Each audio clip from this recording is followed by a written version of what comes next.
Romeo 12 अध्याय 3 पद। क्योंकि मैं उस अनुग्रह के कारण जो मुझको मिला है तुम में से हर एक से कहता हूँ कि जैसा समझना चाहिए उससे बढ़कर कोई भी अपने आप को ना समझे, पर जैसा परमेश्वर ने हर एक को परिमाण के अनुसार बांट दिया है वैसा ही सुबुद्धि के साथ अपने को समझे।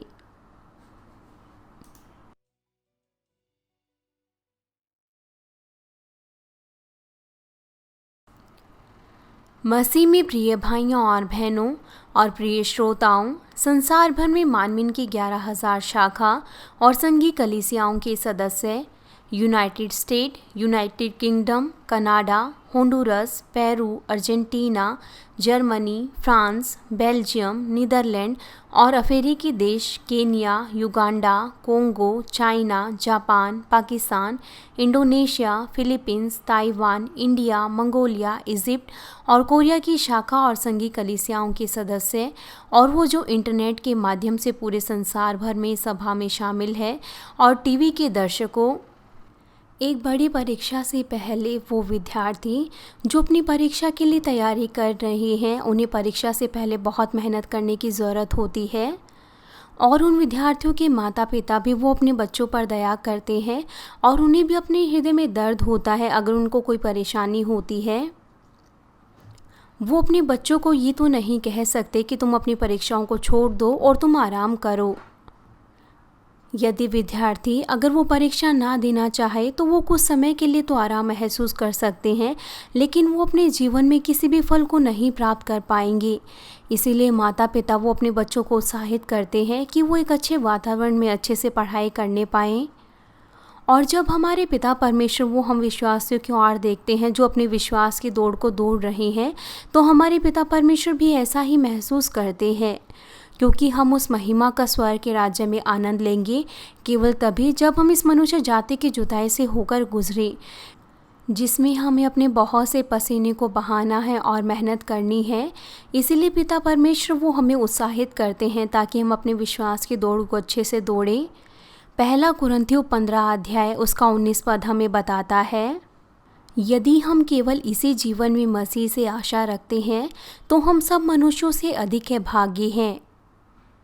जिस तरीके से कहा गया है कि सांसारिक लोग वो हमें दयनीय महसूस करेंगे, आप अपने जीवन को मुड़कर देखें।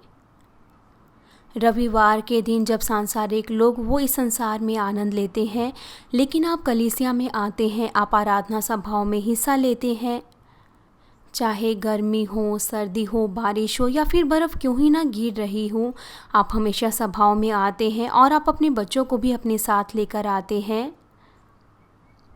आप शराब नहीं पीते, आप धूम्रपान नहीं करते और आप सांसारिक चीज़ों का आनंद नहीं लेते। इसलिए सांसारिक लोग वो इस तरीके से सोच सकते हैं कि ये किन चीज़ों का आनंद लेते हैं। बहुत से लोग वो वास्तव में मेहनत करने की कोशिश नहीं करते, लेकिन वो व्यक्ति जिसके पास विश्वास है वो हमेशा विश्वास योग्यता के साथ और ईमानदारी के साथ कार्य करते हैं। कभी कभार ये ऐसा लगता है कि वो एक मुश्किल जीवन जी रहे हैं और यहाँ तक कि अगर कोई बिना किसी कारण के आपके दाहिने गाल पर मारे तो भी आप बुराई का बदला बुराई से नहीं देते, लेकिन इसके बदले आप अपना बायां गाल भी फेर देते हैं।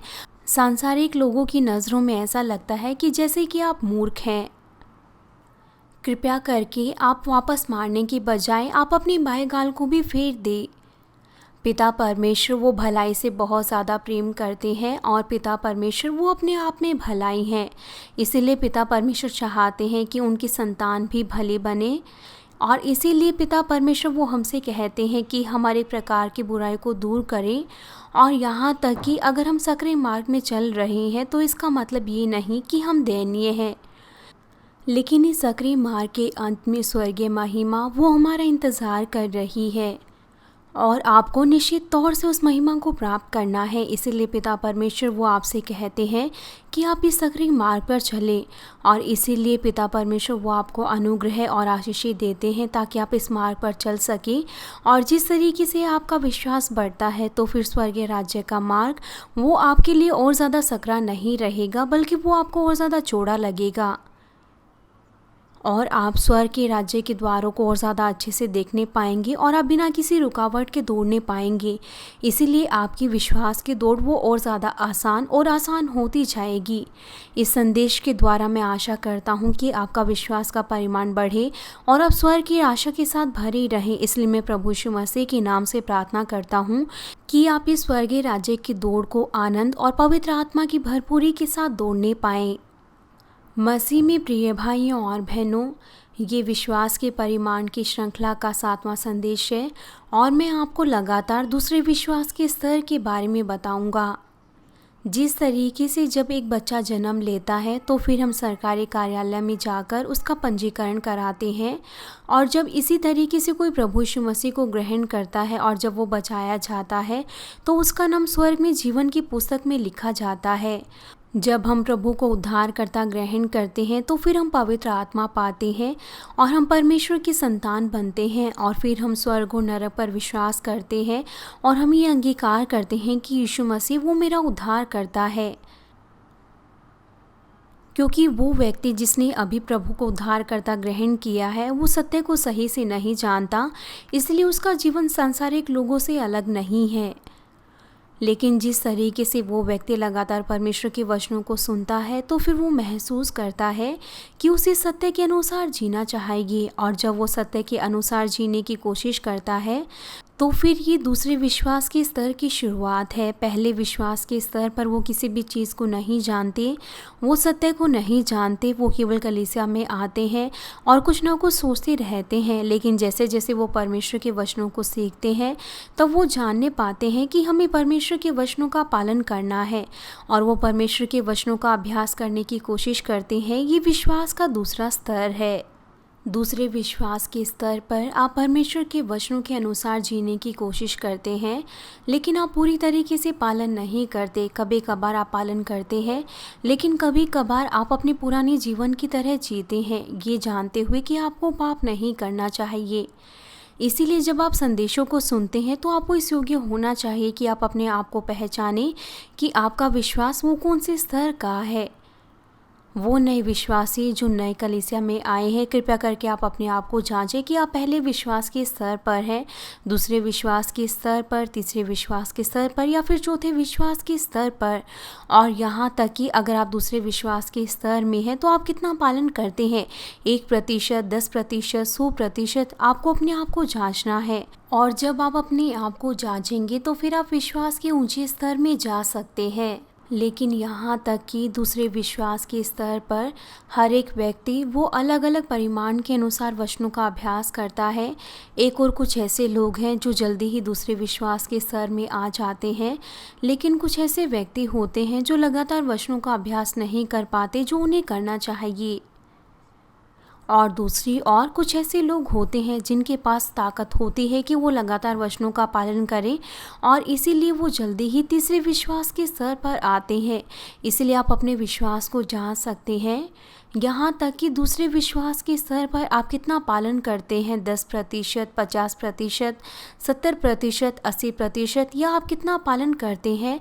अगर आप पालन करते हैं तो आप जल्दी ही तीसरे विश्वास के स्तर में आ जाएंगे। उदाहरण के लिए आप जानते हैं कि आपको सब्त के दिन को पवित्र मानना है, और इसके अलावा आप जानते हैं कि आपको संपूर्ण दशमांश देना है। सब्त के दिन को पवित्र मानने के लिए आप सुबह रविवार की सभा में और शाम की सभा में हिस्सा लेते हैं, और आपको कुछ भी खरीदना और बेचना नहीं चाहिए, और आपको सच्चाई के साथ आराधना करनी चाहिए। और जो आप दशमांश देते हैं वो केवल दशमांश नहीं होना चाहिए, वो संपूर्ण दशमांश होना चाहिए। इन सभी चीज़ों के द्वारा आप अपने विश्वास को जांच सकते हैं। अगर हम कहें कि अगर आप सब्त के दिन को पवित्र मानते हैं, लेकिन कभी कभार आप सब्त के दिन को पवित्र नहीं मानते, उदाहरण के लिए अगर आपके जीवन में कोई समस्या आ जाए, या फिर अगर रविवार के दिन कोई शादी हो, किसी का जन्मदिन हो, तो फिर आप वहां पर जाने के लिए आप प्रभु के दिन को पवित्र नहीं मानते और आप सभाओं में हिस्सा नहीं लेते। या फिर कुछ और मामले हो सकते हैं जिनमें आप आराधना सभाओं में नहीं आते, तो फिर इसका मतलब है कि अभी आप दूसरे विश्वास के स्तर पर हैं। अगर आप सुबह की सभा में आते हैं और शाम की सभा में नहीं आते, तो फिर ये पहले विश्वास का स्तर है। आपको इस तरीके से अपने आप को जांचना चाहिए। एल्डर विन के पिता, उनकी मृत्यु 87 वर्ष की उम्र में हुई और उस दिन रविवार का दिन था, लेकिन फिर भी उनके परिवार के सभी सदस्यों ने सभाओं में हिस्सा लिया।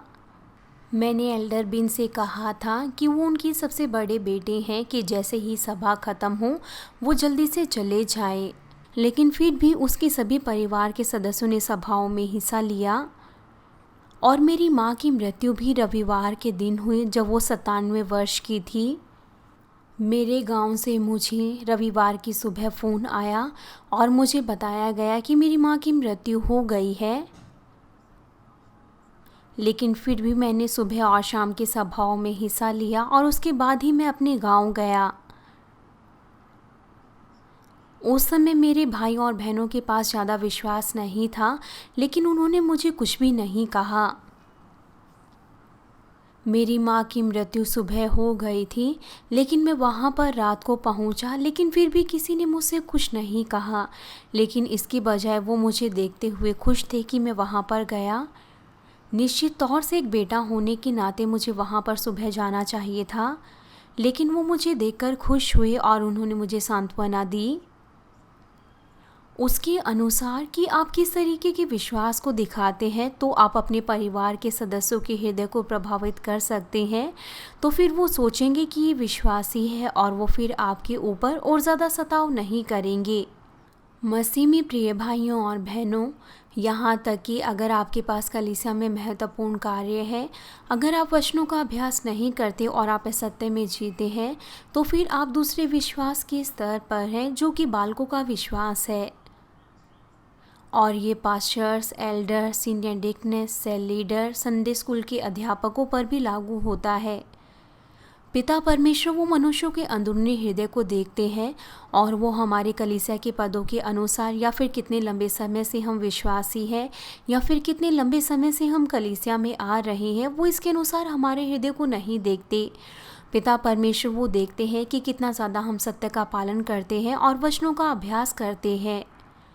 पहला कुरिन्थियों 3 अध्याय उसका 1 से 3 पद हमें बताता है, हे भाइयों, मैं तुमसे इस रीति से बातें ना कर सका जैसे आत्मिक लोगों से, परंतु जैसे शारीरिक लोगों से और उनसे जो मसीह में बालक हैं।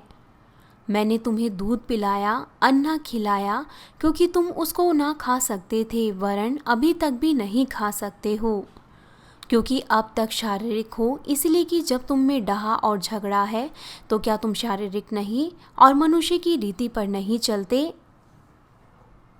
यहाँ पर बताया गया है, हे मेरे भाइयों, मैं तुमसे आत्मिक लोगों की तरह बात नहीं कर पाया, लेकिन केवल शारीरिक लोगों की तरह ही तुम्हें बताया, जिस तरीके से वो मसीह में बालक है और वो वास्तव में पहले और दूसरे विश्वास के स्तर पर थे, इसलिए वो उस आत्मिक भोजन को नहीं खा सकते थे और इसलिए प्रेरित पौलुस ने उन्हें वो आत्मिक भोजन नहीं दिया।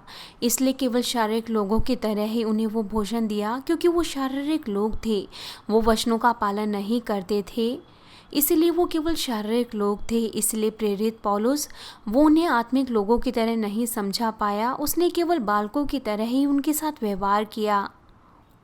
यहाँ तक कि आप अभी भी इस योग्य नहीं हैं, इसलिए वो अभी भी शारीरिक लोग हैं। जब जलन और ईर्ष्या आपके हृदय में होती है तो क्या आप शारीरिक लोग नहीं हैं? और क्या आप सांसारिक लोगों की तरह नहीं हैं? अगर आपके अंदर अभी भी ईर्ष्या और जलन है तो अभी भी आप शारीरिक लोग हैं।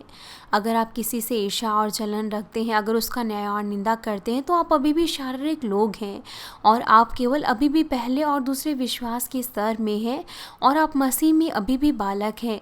भले ही आप एल्डर, सीनियर डिकनेस, डीकन या फिर स्मॉल ग्रुप के लीडर हों, तो फिर आपको कम से कम तीसरे विश्वास के स्तर में होना चाहिए। अगर आप अभी भी दूसरों से जलन रखते हैं, ईर्ष्या रखते हैं, तो फिर आप केवल पहले और दूसरे विश्वास के स्तर पर हैं। आप उन्नति नहीं कर रहे, इसलिए आप आत्मिक तौर से अभी भी बालक हैं और आप शरीर से संबंधित हैं। अगर परमेश्वर आत्मा है तो फिर उसकी आराधना करने वाले भी उन्हें आत्मा और सच्चाई से उसकी आराधना करनी चाहिए। आपके पास अभी भी इस तरीके का विश्वास है, इसलिए यहाँ पर कहा गया है, क्या तुम शारीरिक नहीं और क्या तुम मनुष्यों की तरह नहीं करते? कृपया करके आप अपने आप को जांचें कि अभी आपके हृदय में ईर्ष्या है या नहीं। अगर आपके सहकर्मी को और ज़्यादा तनख्वाह मिलती है, अगर उसका पद ऊंचा होता है, तो क्या आप उससे जलन नहीं रखते? या फिर अगर कलीसिया में अगर कोई सीनियर पास्टर के द्वारा ज़्यादा प्रशंसा प्राप्त करता है, तो क्या आप उससे जलन नहीं रखते? अगर कोई विद्यार्थी दूसरों से बेहतर करता है और वो अपने अध्यापक के द्वारा और ज़्यादा प्रेम पाता है, तो क्या आप उससे जलन नहीं रखते? अगर आपके पास अभी भी जलन और ईर्ष्या है, तो आप अभी भी पहले और दूसरे विश्वास के स्तर में है। अगर आपके अंदर अभी भी जलन है, तो आपने अभी भी शारीरिक कार्यों को दूर नहीं किया। अगर आपके शब्द और कार्य ऐसे हैं, तो वो प्रकट करेंगे कि आप शारीरिक लोग हैं और आप केवल दूसरे विश्वास के स्तर में ही हैं और आप केवल एक साधारण मनुष्य की तरह ही जीवन जीते हैं। अगर आप नए विश्वासी हैं, तो फिर जितना ज़्यादा आप वचनों का पालन करने की कोशिश करते हैं, तो फिर आप पवित्र आत्मा से भरे रहेंगे।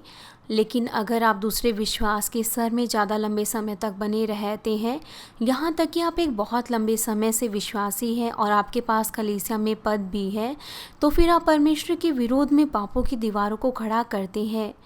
ऐसे लोगों को कम से कम तीसरे विश्वास के स्तर पर या चौथे विश्वास के स्तर पर आना चाहिए और उन्हें वो कठोर आत्मिक भोजन खाना चाहिए, लेकिन अभी भी वो केवल उस कोमल दूध को ही पीते हैं। ये बिल्कुल ऐसा है कि वो परमेश्वर के विरोध में पापों की दीवारों को खड़ा कर रहे हैं।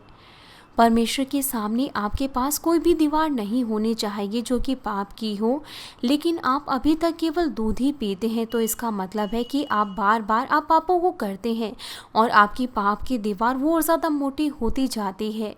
इसलिए आपको उन पापों की दीवारों को ढा देना है जो पहले और दूसरे विश्वास के स्तर पर है। अगर वो पाप करते हैं, उनसे पश्चाताप करते हैं, तो वो अपने मार्गों से फिर सकते हैं।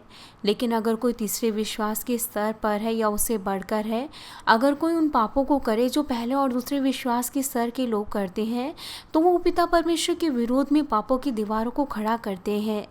अगर हम कहें जो पहले और दूसरे विश्वास के स्तर में है, अगर वो शारीरिक कार्य करते हैं, अगर वो पश्चाताप करें और अपना मन फिराएं, तो उनको क्षमा मिल सकती है। लेकिन जो तीसरे विश्वास के स्तर पर है या उससे ऊंचे स्तर पर है, अगर वो शारीरिक कार्य करे, तो ये परमेश्वर के विरोध में पापों की दीवारों को खड़ा करना है। क्यों? क्योंकि उन्हें इस योग्य होना चाहिए कि वो उस कठोर आत्मिक भोजन को खा सके, लेकिन वो लोग वो अभी भी पाप कर रहे हैं। वो अपनी इच्छा से पाप कर रहे हैं, ये जानते हुए भी कि ये पाप है।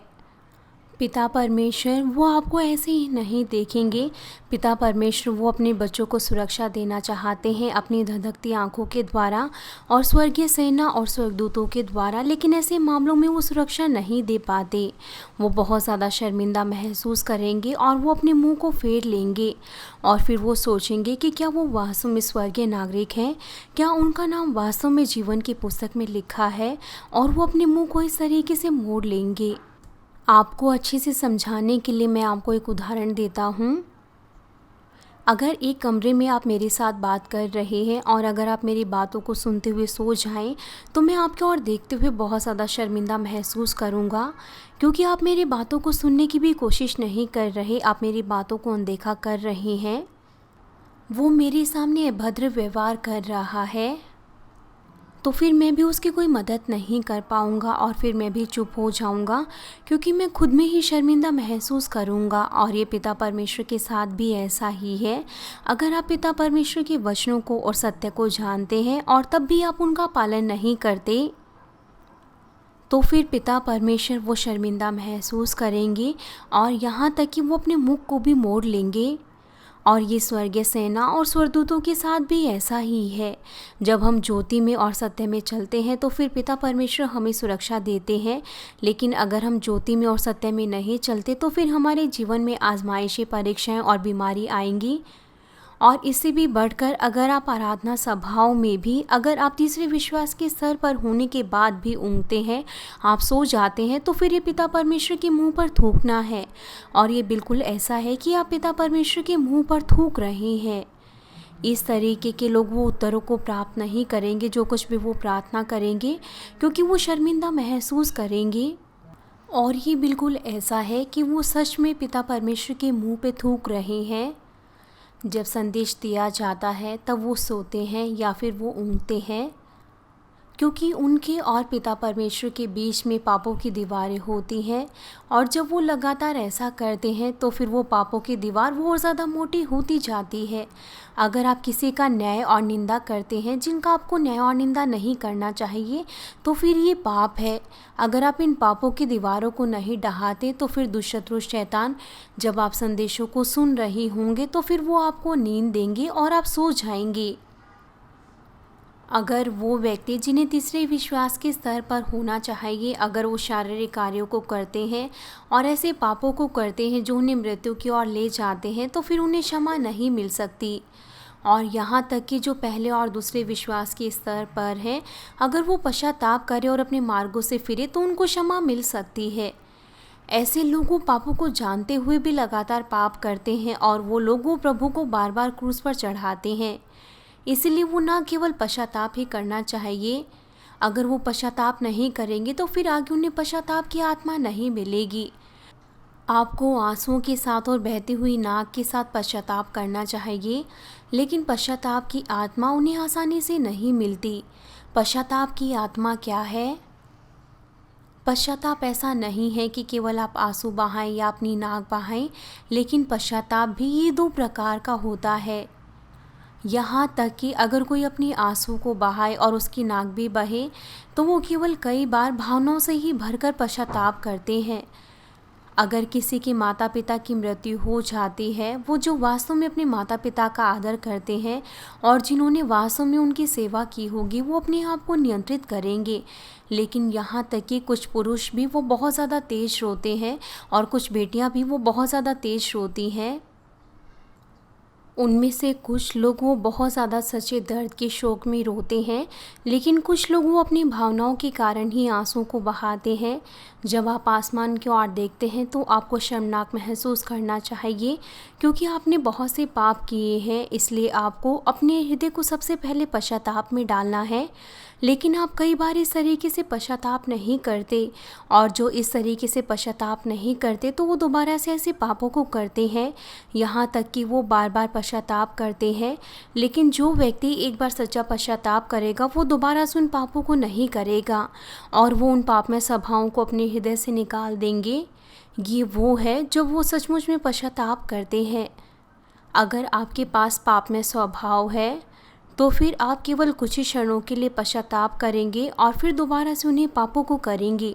अगर आप 2 बार या 3 बार उन्हीं पापों को करते हैं तो फिर पिता परमेश्वर आपके उस पश्चाताप को ग्रहण नहीं करेंगे, क्योंकि यह आपका झूठा पश्चाताप है। क्योंकि आप अपने हृदय की गहराई से पश्चाताप नहीं कर रहे, इसलिए पिता परमेश्वर वो उसे ग्रहण नहीं करेंगे। इसलिए पहला, दूसरा और तीसरे विश्वास का स्तर वो बिल्कुल अलग अलग है, क्योंकि उनके पास ताकत नहीं होती कि वो अपने पापों से लड़े और उनसे जीत पाएं। इसीलिए पहला, दूसरा और तीसरे विश्वास का स्तर वो बिल्कुल अलग अलग है। उनके पास ताकत नहीं होती कि वो अपने पापों से जीते, क्योंकि उनका विश्वास कमज़ोर है और उनका विश्वास वो केवल राई के दाने के समान है। अगर वो पिता परमेश्वर के वचनों के अनुसार जीने की कोशिश करें तो फिर पिता परमेश्वर वो उनसे खुश होंगे, और वो लगातार वचनों को सुने और अपने पापों को दूर करने की कोशिश करें तो फिर वो इस तरीके से तीसरे विश्वास के स्तर में आ सकते हैं। लेकिन अगर वो व्यक्ति जो तीसरे विश्वास के स्तर पर है या उससे ऊपर है, अगर वो ऐसे कामों को करे जो पहले और दूसरे विश्वास के स्तर के लोग करते हैं, तो फिर पिता परमेश्वर वो उसे विश्वास के रूप में ग्रहण नहीं करते।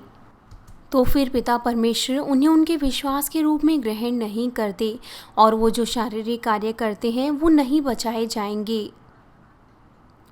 वो लगातार परमेश्वर के विरोध में पापों की दीवारों को बनाते हैं। ये बिल्कुल ऐसा है कि आप केवल दिखावा करते हैं, और आप पिता परमेश्वर के वचनों को बहुत लंबे समय से अगर सीख रहे हैं तो ये कितना ज़्यादा शर्मनाक है।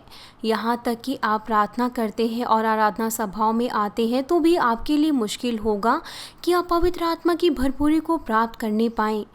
आपको पिता परमेश्वर के वचन ऐसे लगने चाहिए जिस तरीके से शहद मीठा होता है, लेकिन आप थका हुआ महसूस करते हैं, आप बोर महसूस करते हैं। कुछ लोग कहते हैं कि ये संदेश ये इतना छोटा था, जबकि वो संदेश वो 1 घंटे या 1.5 घंटे का होता है, लेकिन कुछ लोगों के लिए वही संदेश वो उनके लिए बहुत बड़ा होता है।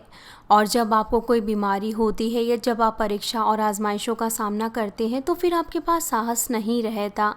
और अगर आपके पास ऐसा विश्वास नहीं है कि आप विश्वास के द्वारा उत्तर प्राप्त करें, जो पिता परमेश्वर से प्रेम करते हैं और पिता परमेश्वर के वचनों के अनुसार जीने की कोशिश करते हैं, तो फिर जब वो परीक्षाओं का सामना करेंगे तो भी वो पिता परमेश्वर की आज्ञाओं को मानेंगे। क्यों? क्योंकि वो पिता परमेश्वर से प्रेम करते हैं। अगर वो किसी समस्या का सामना करेंगे तो वो पिता परमेश्वर के सामने घुटने टेकेंगे, प्रार्थना करेंगे। वो कलीसिया में आएंगे, प्रार्थना करेंगे और प्रार्थनाओं के द्वारा उनकी समस्या सुलझ जाएगी और वो उत्तरों को फिर प्राप्त करेंगे। यहाँ तक कि उनको किसी भी प्रकार की बीमारी हो जाए तो भी वो पिता परमेश्वर पर निर्भर रहेंगे और वो विश्वास के द्वारा उत्तरों को प्राप्त करेंगे। अगर आपके पास वो विश्वास नहीं है तो फिर आप संसार के बारे में सोचेंगे, अस्पताल पर निर्भर रहेंगे। इब्रानियों 5 अध्याय उसका 12 से 14 पद हमें बताता है, समय के विचार से तो तुम्हें गुरु हो जाना चाहिए था। अगर आप एक लंबे समय से मसीही हैं तो फिर आपको गुरु के स्थान पर होना चाहिए। विशेष तौर से अगर आप जन्म से ही मसीही हैं तो भी क्या यह आवश्यक है कि कोई तुम्हें परमेश्वर के वचनों की आधी शिक्षा फिर से सिखाए और ऐसा हो गए हो कि तुम्हें अन्न के बदले अब तक दूध ही चाहिए। यहाँ तक कि अगर आप एल्डर, सीनियर डिकनेस है, परमेश्वर के कार्य करता है, अगर आपने अभी भी अपने गुस्से, ईर्ष्या और जलन को दूर नहीं किया है और अगर आप अभी भी दूसरों का न्याय और निंदा करते हैं और शरीर के कार्यों को करते हैं, तो फिर आप केवल उस बालक के समान हैं जो अभी केवल दूध ही पीता है। इसलिए जो अभी तक दूध पीता है वो धर्मी नहीं है, लेकिन जो अन्न को खाता है, जो अन्न है वो एक प्रौढ़ विश्वासी ही खा सकता है और वो भलाई और बुराई में अंतर पहचान सकते हैं और उसमें से वो केवल भलाई का ही अनुसरण करेंगे। और अगर आप एक गुरु हैं तो आपको केवल भलाई का ही अनुसरण करना चाहिए। अगर आप अभी भी केवल उन्हीं चीज़ों का अनुसरण करते हैं जिनसे पिता परमेश्वर नफरत करते हैं, तो इसका मतलब है कि आप अभी भी भलाई और बुराई में अंतर नहीं कर पा रहे। अगर आप जानते हैं तो आप निश्चित तौर से भलाई का अनुसरण करेंगे, क्योंकि आप न्याय के बारे में जानते हैं और क्योंकि आपने विश्वास में अनुभव किया है, इसलिए आपको आत्मिक चीज़ों को पहचानना चाहिए और आपको जल्दी से आत्मा में आना चाहिए। लेकिन आप अभी भी डांट को ही खाते हैं क्योंकि आप अभी भी बालक ही हैं। मैं आपसे विनती करता हूँ कि आप में से कोई भी विश्वास के शुरुआती स्तर पर ना ठहरे, बल्कि आप आत्मा में और तेज़ी से आने पाएँ, जबकि आप आत्मा के बहाव में बह रहे हैं। मसीह में प्रिय भाइयों और बहनों, तो फिर उनके लिए जो विश्वास के दूसरे स्तर पर है, उनके लिए कौन सा स्वर्गीय स्थान होगा और किस तरीके के प्रतिफल उनके पास होंगे। पहले विश्वास के स्तर के लोग वो स्वर्गलोक में जाएंगे, उनका व्यक्तिगत घर नहीं होगा और ना ही उनका कोई प्रतिफल होगा। लेकिन जो विश्वास के दूसरे स्तर पर है वो पहले स्वर्ग के राज्य में जाएंगे और पहले स्वर्ग के राज्य में उनको कम से कम व्यक्तिगत घर, मुकुट या फिर कोई प्रतिफल दिया जाएगा। व्यक्तिगत घर का मतलब ये नहीं कि उनका अपना खुद का घर होगा। जिस तरीके से सार्वजनिक घर होते हैं उनका घर वैसा होगा। दूसरा तीमुथियों 2 अध्याय उसका 5 से 6 पद हमें बताता है, फिर अखाड़े में लड़ने वाला यदि विधि के अनुसार ना लड़े तो मुकुट नहीं पाता। अगर आप परमेश्वर के वचनों के अनुसार ना जिए तो फिर आपको कोई प्रतिफल नहीं मिलेगा। इसीलिए ये एक शर्मनाक उद्धार होगा। वो पिता परमेश्वर पर विश्वास करते हैं, इसलिए पिता परमेश्वर उन्हें ऐसे ही नहीं छोड़ सकते। इसीलिए पिता परमेश्वर उनकी अगुवाई करते हैं जो विश्वास के पहले स्तर पर है कि वो कम से कम शर्मनाक उद्धार पाए। इसलिए उनका कोई प्रतिफल नहीं होगा क्योंकि वो विधि के अनुसार नहीं लड़ते। और ये सभी चीज़ों के साथ ऐसा ही है। 100 मीटर की दौड़ में या फिर मैराथन में या फिर बेसबॉल के गेम में हमें नियमों का पालन करना होता है। वहाँ पर कुछ ना कुछ नियम होते हैं। आपको उसी लाइन में दौड़ना है, लेकिन अगर आप शॉर्टकट को जानते हैं, अगर आप उसमें से भागे तो फिर यहाँ तक कि आप जीत भी जाएं तो भी आप प्रतिफल नहीं जीतेंगे। क्यों? क्योंकि आपने नियमों का पालन नहीं किया। जब आप उसी लाइन में दौड़ते हैं जो आपको दी गई है, आपको उन खेलों में उन्हीं लाइन का अनुसरण करना होता है। अगर आप बीच में कोई भी धोखा करते हैं या फिर अगर आप किसी शॉर्टकट से जाते हैं तो फिर आपको कोई प्रतिफल नहीं मिलेगा। जो किसान परिश्रम करता है, फल का अंश पहले उसे मिलना चाहिए। वो व्यक्ति जिन्होंने अपनी विश्वास की दौड़ को पूरा किया है और स्वर्ग के राज्य में गए हैं, वो उस अविनाशी मुकुट को प्राप्त करेंगे। पहले स्वर्ग के राज्य के लोगों के लिए जो मुकुट होगा वो अविनाशी मुकुट होगा। हमें वास्तव में उसे मुकुट ही कहना चाहिए, लेकिन ये अविनाशी मुकुट है क्योंकि उन लोगों ने शर्मनाक उद्धार को प्राप्त किया है। पहला कुरिन्थियों 9 अध्याय उसका 25 पद हमें बताता है, और हर एक पहलवान सब प्रकार का संयम करता है। वे तो एक मुरझाने वाले मुकुट को पाने के लिए यह सब करते हैं, परंतु हम तो उस मुकुट के लिए करते हैं जो मुरझाने का नहीं। आप में से वो जो बेहतर स्वर्ग के राज्य में जाने की कोशिश करते हैं, तो फिर वो लहू बहाने के बिंदु तक पापों को दूर करते हैं। आपको उन्हीं चीज़ों को नहीं करना चाहिए जो आप चाहते हैं। इसीलिए आपको हर एक चीज़ों में संयम रखने की ज़रूरत है। इसीलिए जो संयम का अभ्यास नहीं करते और जिस तरीके से वो चाहते हैं वो वैसे ही जिए, तो फिर वो किसी भी प्रकार के मुकुट को नहीं प्राप्त करेंगे और फिर वो उद्धार को भी नहीं प्राप्त करेंगे। इसीलिए हम अपने आप को संयम में रखते हैं और उस सक्रिय मार्ग पर जाते हैं, क्योंकि जो उद्धार का मार्ग है वो सकरा मार्ग है। यहाँ तक कि आपने अभी तक सत्य के कार्यों को दूर नहीं किया। अगर आप पिता परमेश्वर के वचनों का अभ्यास करने की कोशिश करें तो फिर ये दर्शाता है कि आप अपने विश्वास की दौड़ को दौड़ रहे हैं।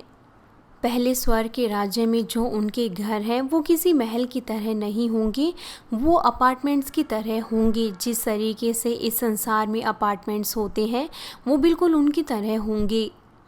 इस संसार में कुछ अच्छे अपार्टमेंट वो बहुत अच्छे होते हैं, लेकिन स्वर्ग में वो बिल्कुल अलग होंगे। वहाँ पर कोई चोर नहीं होगा और हमें किसी सिक्योरिटी गार्ड की ज़रूरत नहीं होगी। इसीलिए व्यक्तिगत घर वो और ज़्यादा अच्छे होंगे। वहाँ पर ना केवल घर है, लेकिन वहाँ पर और बड़े बड़े बगीचे हैं, और जिन चीज़ों को आप चाहते हैं वो आपको वहाँ मिल सकती है, जिस तरीके से स्विमिंग पूल। और जब आपके घर कोई आएगा तो फिर आप उनके साथ तैर सकते हैं। लेकिन अगर आपका व्यक्तिगत घर है तो आप इन चीज़ों को अपनी इच्छा के अनुसार कभी भी कर सकते हैं, लेकिन अपार्टमेंट में आप ऐसा नहीं कर सकते। बहुत से लोग कहते हैं कि उन्होंने स्वर्ग के राज्य को देखा है, वो बिल्कुल अपार्टमेंट की तरह है। तो फिर इसका मतलब है कि उन्होंने पहले स्वर्ग के राज्य को देखा है। और जो स्वर्ग के राज्य के घर है वो किसी ईंटों से और सीमेंट से नहीं बने, बल्कि वो बहुमूल्य पत्थर और मणि रत्नों से बने हैं। और वहाँ पर कोई सीढ़ियाँ भी नहीं है, और आपको सीढ़ियों पर चढ़ने की ज़रूरत नहीं है। वहाँ पर एलिवेटर्स है। वहाँ पर पहली मंजिल से दूसरी मंजिल पर पहुँचने के लिए लिफ्ट है। अगर आप लिफ्ट में एक बार जाएंगे तो ये आपको अपने आप उस जगह पर लेकर जाएगी जहाँ आप जाना चाहते हैं। आप यहाँ तक कि 5वीं मंजिल तक भी जा सकते हैं। पहले स्वर्ग के राज्य में वहाँ पर 5वीं मंजिल हो सकती है, क्योंकि वहाँ पर अपार्टमेंट्स की तरह घर होंगे। लेकिन दूसरे स्वर्ग के राज्य में, तीसरे स्वर्ग के राज्य में और नए यरूशलेम में आपके पास कोई बड़ी बिल्डिंग्स नहीं होंगी। वहाँ की भूमि बहुत ज़्यादा बड़ी है, इसलिए वहाँ पर ऊंची मंजिलें बनाने की ज़रूरत नहीं होगी। और यहाँ तक कि जब वो अपार्टमेंट में किसी मंजिल पर जाएंगे तो आपको किसी बटन को दबाने की ज़रूरत नहीं होगी। वहाँ पर सब कुछ ऑटोमेटिक होगा। और जब आप किसी घरों में जाएंगे तो आपके लिए वहाँ पर सब कुछ तैयार होगा। उदाहरण के लिए अगर आप संगीत पसंद करते हैं तो फिर वहाँ पर वाद्य यंत्र होंगे बजाने के लिए। अगर आप पुस्तकों को पसंद करते हैं तो फिर आपके लिए पुस्तकें होंगी, और वहाँ पर सभी चीज़ें वो आपकी इच्छा के अनुसार होंगी। और वहाँ पर हर एक घर वो मालिक की इच्छा के अनुसार बना होगा, इसलिए आपके पास असीमित आनंद और खुशी होगी। लेकिन पहले स्वर्ग के राज्य में कोई भी व्यक्तिगत चीज़ें उनके घरों में नहीं है। उदाहरण के लिए अगर किसी अपार्टमेंट में कोई एक बगीचा है तो फिर वो अपार्टमेंट के सभी लोगों के लिए होता है, और सभी लोग मिलकर उस बगीचे का इस्तेमाल करते हैं। वहाँ पर बहुत ज़्यादा सुंदर बगीचे हैं, गोल्फ कोर्स है, स्विमिंग पूल हैं और दूसरे खेलों की सुविधाएं भी हैं। लेकिन ये उनके व्यक्तिगत उपयोग के लिए नहीं है, ये वहाँ के सभी लोगों के लिए है जो भी उन अपार्टमेंट्स में रहते हैं। पहले स्वर्ग के राज्य में वहाँ पर कोई भी स्वर्गदूत ऐसे नहीं होंगे जो आपकी व्यक्तिगत तौर से सेवा करेंगे। वहाँ पर किसी किसी जगह पर स्वर्गदूत हैं ताकि वो संपत्ति की देखरेख कर सके। उदाहरण के लिए तीसरे स्वर्ग के राज्य में वहाँ पर आपको व्यक्तिगत सेवा करने वाले स्वर्गदूत दिए जाएंगे, लेकिन पहले स्वर्ग के राज्य में आपको ऐसे स्वर्गदूत नहीं दिए जाएंगे। आपके व्यक्तिगत स्वर्गदूत वो आपको तीसरे स्वर्ग के राज्य में और नई यरूशलेम में दिए जाएंगे और आपके पास बहुत से स्वर्गदूत होंगे। कुछ लोग वो इस बात को सोचते हुए आश्चर्यचकित होते हैं कि अगर हम स्वर्ग के राज्य में जाएंगे तो फिर हम वहाँ पर क्या करेंगे, क्या हम वहाँ पर ऊब नहीं जाएंगे। कुछ लोग वो इस तरीके से सोचते हैं, लेकिन वो चीज़ें जिनका इस संसार में लोग आनंद लेते हैं तो स्वर्ग के राज्य में तो वहाँ पर और ज़्यादा आनंद देने वाली चीज़ें हैं। वहाँ पर बहुत से भोज होंगे, वहाँ पर बहुत से खेल हैं और विभिन्न प्रकार के खेल प्रतियोगिताएं भी वहाँ होंगी। वहाँ पर परफॉर्मिंग हॉल होंगे और वहाँ पर आप अनगिनत आत्मिक क्षेत्र के बारे में सीखेंगे। और इसके अलावा वहाँ पर कोई भी शारीरिक चीज़ नहीं होगी, इसलिए वहाँ पर कुछ भी चीज़ बदलेगी नहीं और वहाँ पर ऐसी कोई भी चीज़ नहीं है जो आपको बोर करेगी और हर एक क्षण वो आपको आनंद देगा। ये संसार ये बहुत ज़्यादा उबाऊ है। अगर आपके पास पैसा नहीं है तो आप उबाऊ हो सकते हैं।